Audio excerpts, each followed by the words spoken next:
आता पाहूया लोकसभेच्या महासंग्रामासंदर्भातल्या टॉप 9 बातम्या। रत्नागिरी सिंधुदुर्गात नारायण राणे आणि किरण सामंत या दोघांच्या नावाने प्रचार। मंत्री दीपक केसरकर यांची माहिती, आम्ही आमच्या उमेदवाराचा 19 तारखेला अर्ज दाखल करू। धनुष्यबाण असो किंवा कमळ दोन्ही चिन्ह एकच, दीपक केसरकरांचं विधान।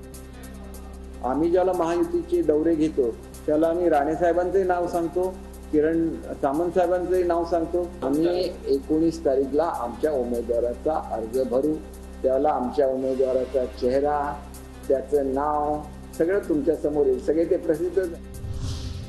धैर्यशील मोहिते उद्या उमेदवारी अर्ज भरणार। माढ्यातून भाजपच्या रणजितसिंह निंबाळकरांशी धैर्यशील मोहितेंची लढत होणार।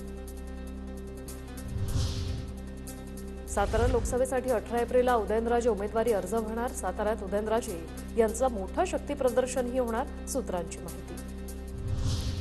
सांगली लोकसभेसाठी विशाल पाटलांकडून अपक्ष उमेदवारी अर्ज दाखल। काँग्रेसने उमेदवारी न दिल्यानं विशाल पाटील अपक्ष निवडणूक लढणार।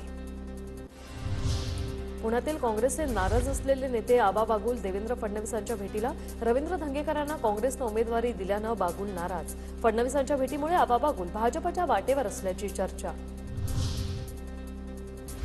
उत्तम जानकर आणि देवेंद्र फडणवीसांची भेट, सकारात्मक चर्चा झाली। संध्याकाळी कार्यकर्त्यांसोबत चर्चा करून भूमिका स्पष्ट करणार, उत्तम जानकरांची माहिती। राम सातपुतेंना सोलापुरातून उमेदवारी दिल्यानं उत्तम जानकर होते नाराज। आमदार प्रकाश आवाडे यांचं बंड थंड करण्यात अखेर मुख्यमंत्री शिंदेंना यश। मुख्यमंत्री शिंदे यांच्या भेटीनंतर प्रकाश आवाडे धैर्यशील माने यांचा उमेदवारी अर्ज भरण्यासाठी पोहोचले। हातकणंगले लोकसभा मतदारसंघात महायुतीला मोठा दिलासा।